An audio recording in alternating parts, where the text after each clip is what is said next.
For over 20 years, I've been in the world of caricature. I've been drawn 100 times by other artists, and I've had thousands of people sit down in front of me to get their sketch drawn. I've been to different states and different countries to draw caricatures, and after connecting with hundreds of artists, they all get asked the same handful of questions by their guests.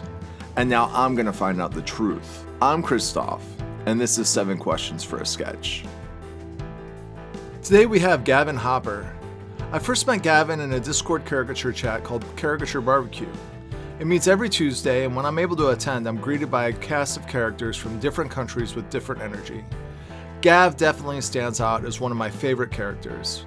An Englishman hailing from Scotland and working for a major news organization, Gav is able to offer his own unique perspective on various subjects, but will always wow you with some Cobra Kai knowledge. I don't know that Gav has ever done any live caricatures, but we're going to test him with our questions as if it's his first day at the State Fair. Here's some fun facts about Gav. He lives in Glasgow, Scotland, UK. He's a drummer. He's a Cobra Kai enthusiast. He's going for black belt in December. And he's interviewed porn stars and sex workers. And, as young as he looks, he's also a grandfather. Let's talk to Gav and find out more. How exciting. Welcome to the show. It's been forever. Since I've used the Zoom. So let me just get sorted. How's the background look? I think it looks good. I think the way that you're adjusting it, I think you look good. Got a hat. Yeah, well, I would wear a hat in honor of you, Khryztof. So as I was talking before, the reason I'm doing this show is basically I wanted to talk to people that I like talking to, and I think that I mentioned to Matt that people in my life are like characters of a TV show, and you have positive and negative characters, and I just want to interact with those characters as much as I can and be able to.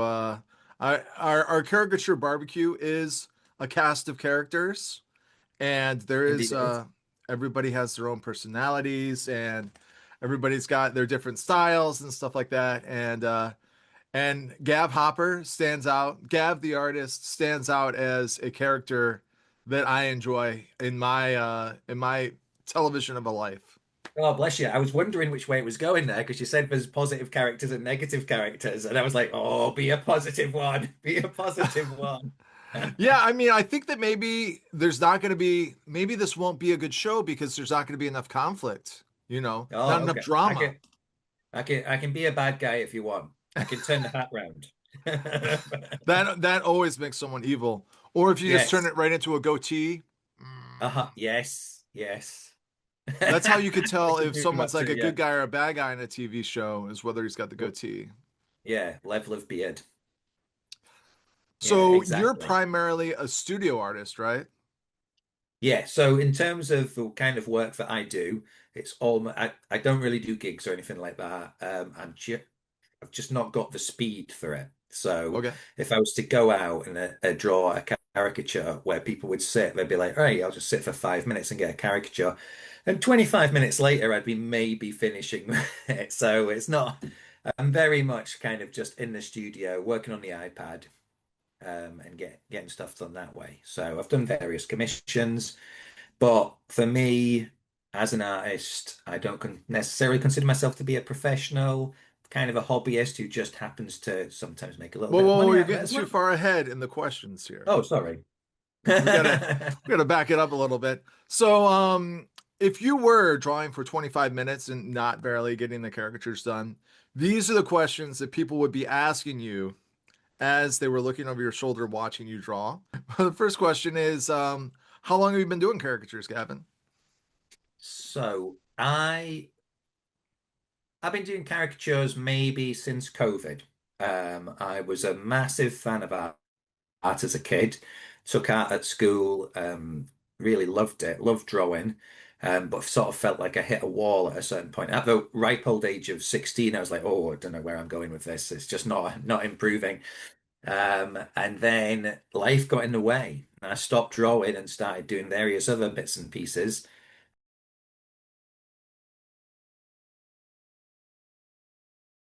And then COVID hit, got myself an iPad, just started to draw.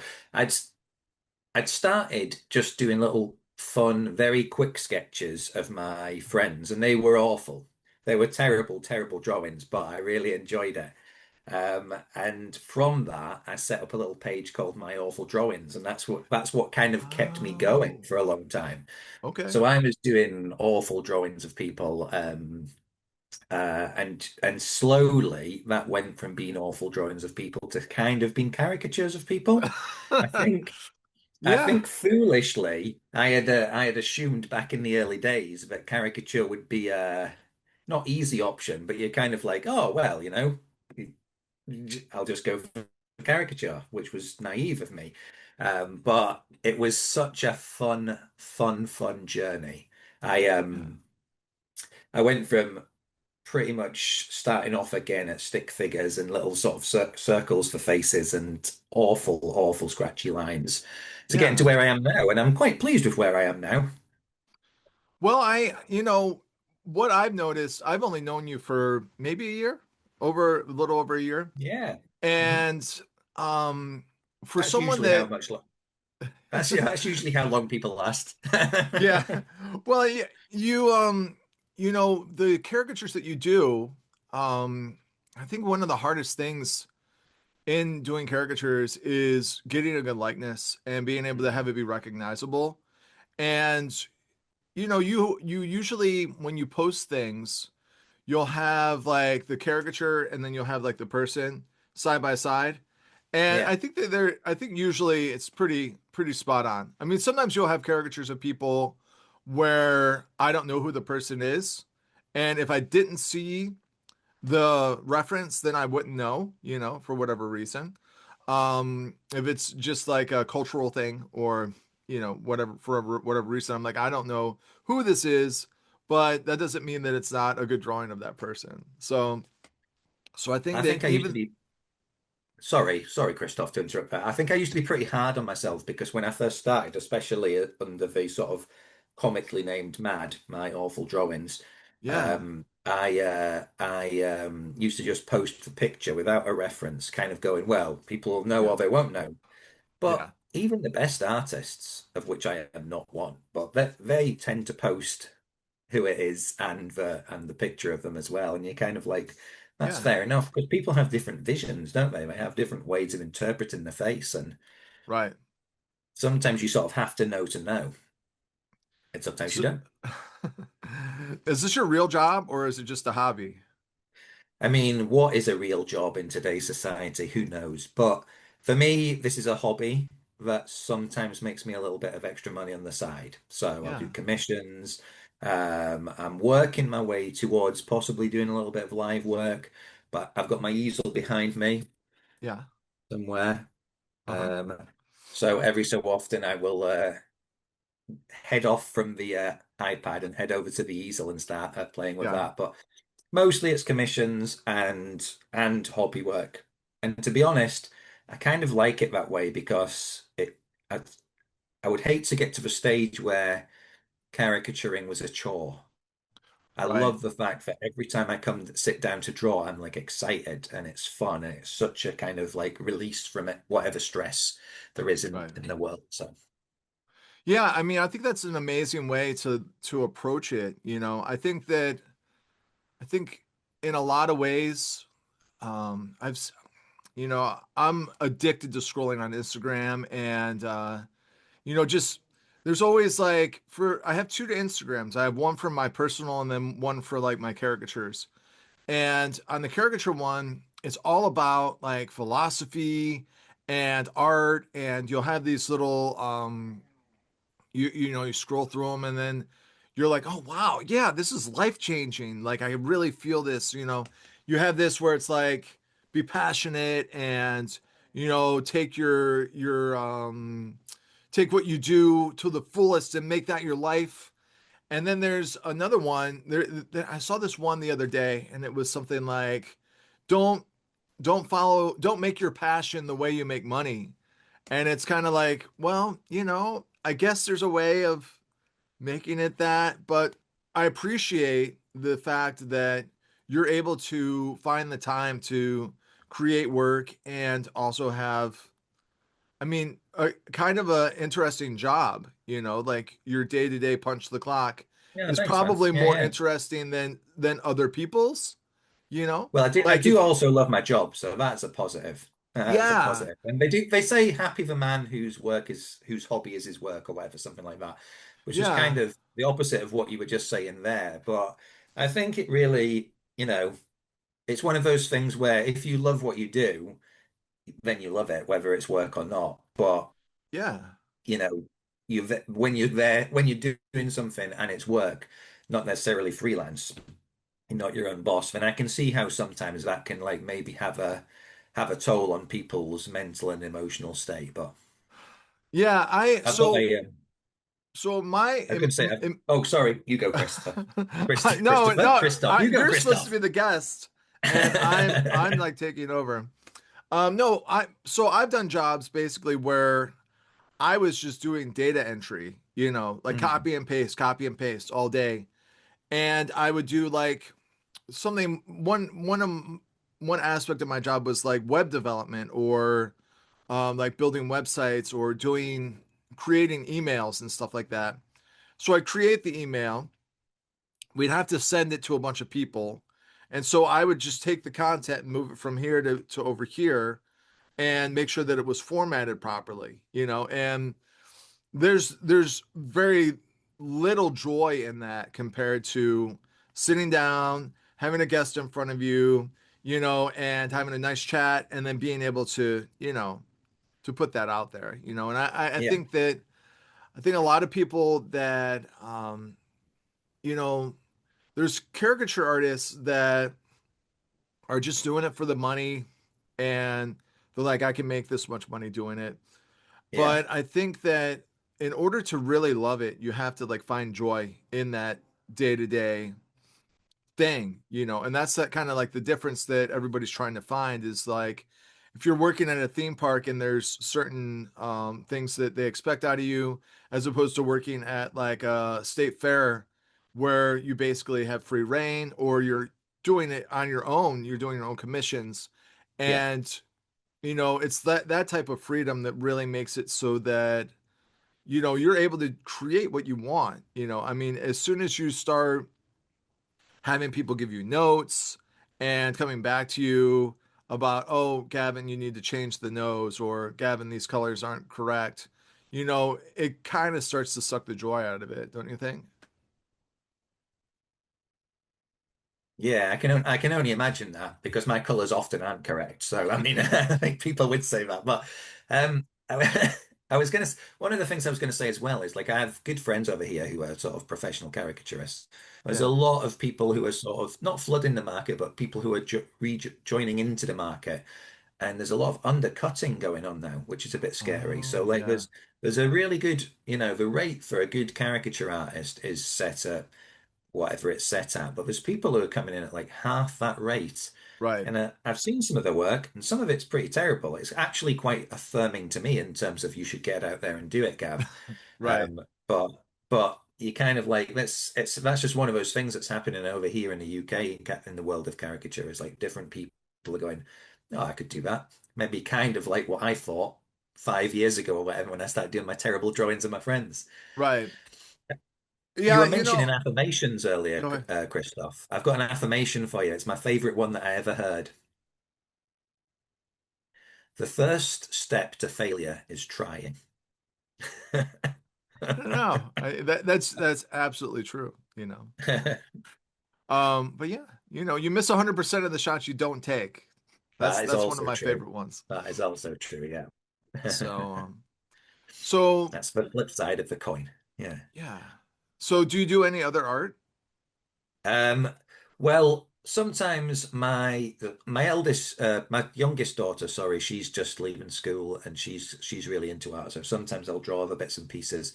Yeah. I'm working I'm looking through things like I've got Asterix books and things like that. I'm trying to work on poses because a lot of the stuff, if I do bodies, are very, very stiff, So I've been Right. spending literally all my time on working out how to get the best out of her face.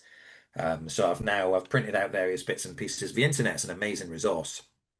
So Yeah. different post sheets and that kind of thing. And every so often, when I can motivate myself to come away from doing what I really enjoy, which is drawing the face and the shoulders and all that kind of thing, I'll do a little bit of work on posture and that. But Yeah. I've got to be honest, caricature is completely my bag. I'm not Right. really. I don't think I'm ever going to sort of. Well, who knows what the future holds, but I can't see myself sitting on a hilltop drawing a landscape or anything like that. No.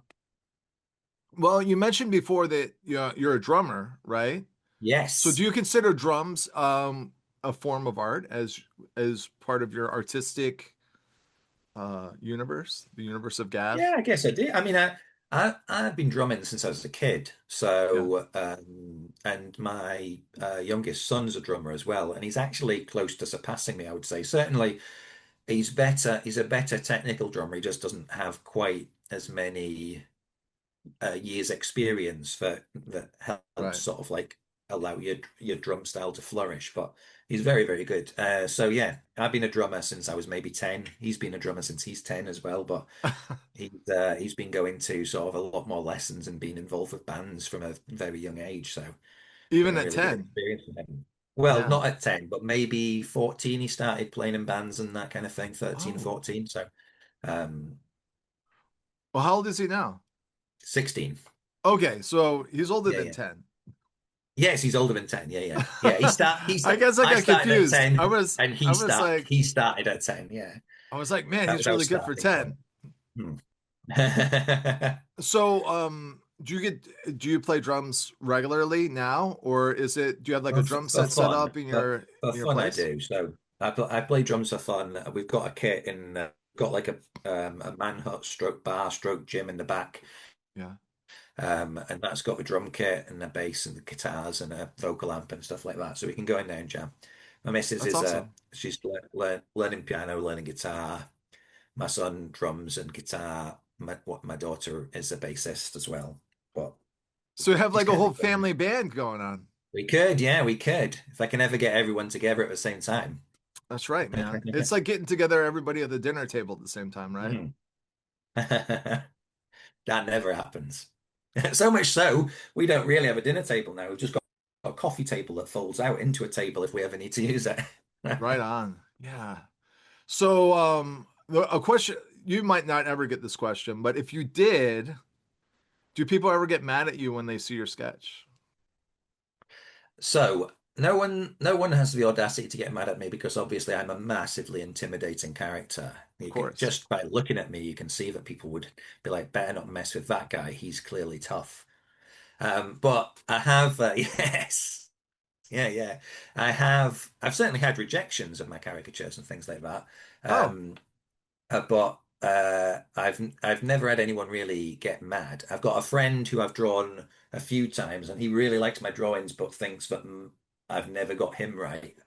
And I would be inclined to agree with him. It's not that he's got a boring face. He's just got a face I haven't quite worked out how to caricature yet. But I don't get I don't I don't worry about people getting mad, and I will use like Earth's World references or whatever, and I will right, happily try and push it as far as I can. Because the way I look at it is that if you've taken the time to draw someone, whether they've asked for it or not, you've kind of gone, right, I've put this amount of time and effort into developing this skill, this amount of money into developing it, and I've yeah, seen your face, and it has inspired me to create a piece of art. right, And in no way is that insulting to you. If you are offended by it, it's not my intention, and I'd probably apologize because that's not the case. But someone got right. mad, sweep the leg. Sweep the leg. Have you ever drawn anybody famous? And I think that that goes along the same lines as you do attend conventions and stuff. So who are Yeah. some people that you've met that are famous? And have you ever tried to draw them live? And what is the reaction to this is multiple part question, but It is. what is the celebrity's reaction when they see your caricatures? So I work in telly and I do love conventions. I go to conventions to meet different celebrities. Most recently, I went to Liverpool and I met an actor called Yuji Okamoto, who plays Chosen in the Cobra Kai and Karate Kid franchise. And I Uh-huh. gifted him some stickers that I had pre-drawn, Cool. and he loved them. Yeah, he was very impressed with that. He signed Nice. my poster, which is just over that shoulder there. Um, and he put a little Japanese inscription on it, which I'm going to get on my black belt when I get that eventually. I've Wow. got pictures of William Zabka. There's Yuji, and there's Ralph up at the top there. How do I work out how? There we go. And you There we have a go. little plaque that you created for these. Yeah. Well, yeah, I got it from through the convention. I've also, full disclosure, these amazing caricatures that are on the wall are not mine. Oh, They're Cobra Kai related from a chap called Mike Giblin, who I think is based in the Northeast somewhere, and yeah. is one of my many respected favored artists. So You don't have to quite a lot of different caricature work up in yeah. the office here. You don't have to name the unimpressive people that you've met. But is there anybody that you've met where you were like, I'm really, I like, you're impressed with them, even though they're famous and maybe they have a reputation. You're like, wow, they were really polite, or they really, inspired me, anything like that. In terms specifically of artists or just any famous person? Yeah, just anybody, like, say you met the Queen, before she passed. I have met the Queen. Were I you met the impressed with the Queen. Queen? Yeah, she seemed quite cool. I think we were in the Scottish Parliament and she was there with her official videographer and I was there filming at the time. And I can't remember if it was Prince Philip or Prince Charles who was with her, but I was quite a young man at the time, and I remember filming whatever was happening at this table, and the Queen was there, blah blah blah. She was doing some kind of public event. I Yeah. stepped back, and when I looked around, I stepped back into either Prince Philip or Prince Charles, and I Oh was like, no. "Oh!" And they were really cool. Like, yeah. And I've met Prince Charles. He came and visited us when we were Well, making he's a the quiz king, show called right? The Eggheads. king. Yeah, he is now. Yeah. He was Prince Charles when I met him. So he came along to one of our quiz shows, and we make a sitcom called Mrs. Brown's Boys. I don't think it's over in the States, I never heard of it. but very popular in the UK. A bit polarizing, but very popular. And their success just kind of skyrocketed, and they are still the most down to earth, lovely people that you could ever hope to meet. Really nice. Know all the cruise names and all that kind of business. So Wow, always that's say great. hello. Yeah. I've So met when very you few assholes. so when you now you've probably met like parliamentary members and such. Mhm. They probably don't have the same they're not royalty, but No. I think that I've heard like you're not supposed to look royalty in the eye, like you can't like look the queen in the eye, or you have Or to you turn like to be below stone. She's her or kind of like a something. Medusa, like a Gorgon. If you look No, the no, queen in the no. Isn't there like eye. rules? Is there rules for the royalty even if you're working where you're working? No one's ever briefed me, so Oh, okay. we've never. I think over in the UK, quite a lot of it comes down to common sense. And I think if, let's say, we were going to meet them in some kind of a lineup at a state event or something like that, actually properly like shaking hands and Yeah. whatnot, then there are rules there. I know that like it's kind of like if you're shaking hands with royalty, then they're in Yeah. control of how long the shake lasts, so they'll make it Oh, clear okay. and all that kind of business. But I've never had that experience. Not massively a monarchist either, so I'm not too upset. I like King Charles, but you know, if we didn't have royal family, I wouldn't be overly upset about that either. Well, I mean, well, it not I is. don't want anything bad to happen to them, just for absolute clarity. So you're not an anarchist at least, right? No. I'm not an anarchist. I'm not a monarchist. I'm something in the middle. So this is not caricature related, even though I have one more caricature question for you. Okay, let's mix it But it up. is semi-royalty related. And Right. I can be the as royal correspondent for this you web series. okay. So The Sex Pistols. Are you familiar with the Sex Pistols? Yes, yeah, yeah. God save So, the Queen. God Save the Queen. Yeah. So I there um there's Johnny Rotten, who was the Yeah, singer of the Sex yeah. Pistols, and then he the Sex Pistols ceased, and Hmm. he joined Public Image Limited, PIL, right? Hmm. You're familiar? Yeah. So currently on tour is the Sex Pistols without Johnny Uh-huh. Rotten and PIL with Johnny Rotten. Mm. In your personal opinion, as a member of Great Britain citizenry, do you have a preference as to which show you would attend if you had I the would go and see the Sex opportunity? Pistols because I don't know, I just would go and see the Sex Pistols. I've Yeah. seen Queen since Freddie passed, so it's not always about the front man, even though that was such an important part of Queen. Yeah. I thought the lad, whose name now escapes me, did a brilliant job. But yeah, who wouldn't go and see the Sex Pistols? That's kind of a bigger name, I think, anyway. And of course, Johnny Rotten, uh, not of course, because you live in America, so you won't know this, but Johnny Rotten did an advert for butter, or I can't believe it's not butter or something, which was Yeah. incredibly not anacat. Oh my God, what's the word I'm looking for? Anarchist? Anarchic. And it was not anarchic, Anarchic? is what I was trying to say there. Oh Yeah. man. Yeah. Come It on, was, Johnny. yeah. You look it up. Look it up. Johnny Rotten and Butter on YouTube somewhere. And maybe the word advert just in case. So I'm trying to think about which one is playing like the bigger venue, and then like because I remember one of them was like $35 to go see, and the other one was like $65 to go see, and I'm like, well, I don't know. I might have to go see both of them because they're both playing Yeah. in San Where are Diego. they playing? Well, one of them's playing at a venue called Soma, I believe, Mhm. and I think the other one might be playing at House of Blues. So Right. Okay. I don't know if you're familiar with these venues in San Diego, but I've not been to House of Blues in San Diego. I've been to a House of Blues in Vegas. oh, And used to I went to I tell you a venue I loved when I was over in the States, the Troubadour. I don't know if that's still there, but Troubadour in Los yeah. Angeles. Hmm. Yeah, that's a great venue. Yeah, and I remember bumping I bumped into the bassist from REM Oh, leaving the toilets of Whiskey A Go Go once, and I hadn't really? realized it was him. I was that drunk, and then someone pointed it out to me. I was like, "Oh, cool." So have you spent a fair amount of time in the States then? I lived in the States for 6 months, and I was making a sexual health documentary. Oh, and Yeah, Los so I Angeles, that was was the place that needed the yeah. most sexual health? Yeah, exactly. Well, we did a series in we did two series in the UK. I was only involved in the second one.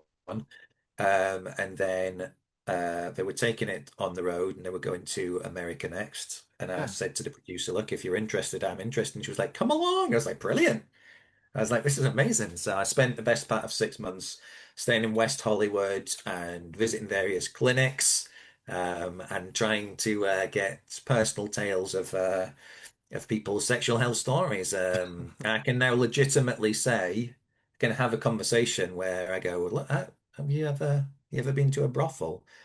I've been to a brothel, and then if they go, "Yeah, I have," I go, "Oh, well, I was working on a documentary. What were you doing there?" So in your fun facts, you said that you had interviewed sex workers, right? That's That right. Yeah, would, yeah. Hmm. yeah. Yeah, in the So UK that and in was, the States. So, mhm. yeah. So is there any other places you've traveled with work outside of US and UK? No, so UK, US, a little bit of Europe, Yeah. around France and that kind of thing, and that's about it really. A lot of it has been Scotland centric. I'm based in Okay. Glasgow, and a lot of it's around here. So So had the if there chance was to an go to opportunity, Oz, but didn't. if there was an opportunity to travel to a different country on like a shoot or a show or something like that, is there any kind of bucket list where you're like, oh, I hope that I end up in this country? Well, there's loads of places I want to visit. I don't feel like I'm as well traveled as I ought to be, Okay. but I suspect that I would rather do it on my own time rather than through work. unless like caricaturing became a thing that I could travel about with it. Because so I've been to Florida, been to California, not really tackled any of the middle of America. Been to Right. Vegas, so done sort of. I remember when I was working away in the States, we did a 2-night, 3-state trip where we set off from California, and then went through Arizona into Vegas, then back through Arizona and back to California. And we did that all in 2 nights, I think.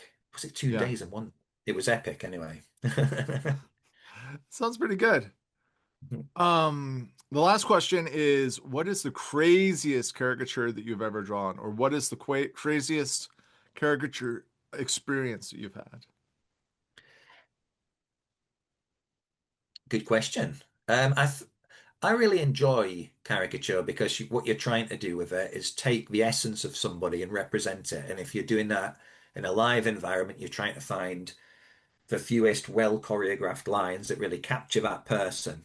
If you're Yeah. doing it in a commission, depending on what the person's after, you can really push that, and you're kind of going, right, what is the essence of this person, but how do I really nail it and exaggerate it without distorting it and Yeah. make it something that is amazing. So you know the sort of bi-monthly competition that ISCA run on Facebook, and Right. AJ Jensen was one of the subjects there, and I think I drew him Yeah. about 4 or 5 times and really pushed it as far as I could. And he was a brilliant subject because you're kind of looking at him, and he's got quite small eyes, but also they've got pretty heavy lids, and they're quite a dominant part of who he is. Right. So you wouldn't really draw them small, despite the fact that they are quite small. So there Uh-huh. was loads of things to play with his face. People like you and I, bit too handsome. It's difficult to caricature, as I I know, say. right? I uh I was at I've gone to a couple of different caricature conferences, and they say, yeah, you're too hard to draw. You're too normal, you know. So Stop being normal.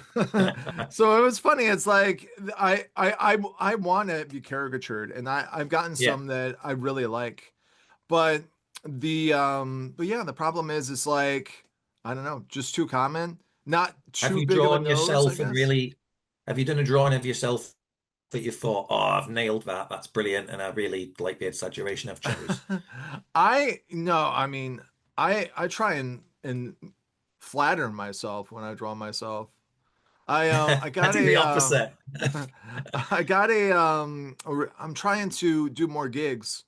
And so I got an email this morning about like here's like I contacted this company and I was like, "Hey, I want to do caricatures for you. Could you send me some gigs?" And they sent me back this email and it was like this and fill this form out. And so on the form, one of them was draw a caricature of yourself.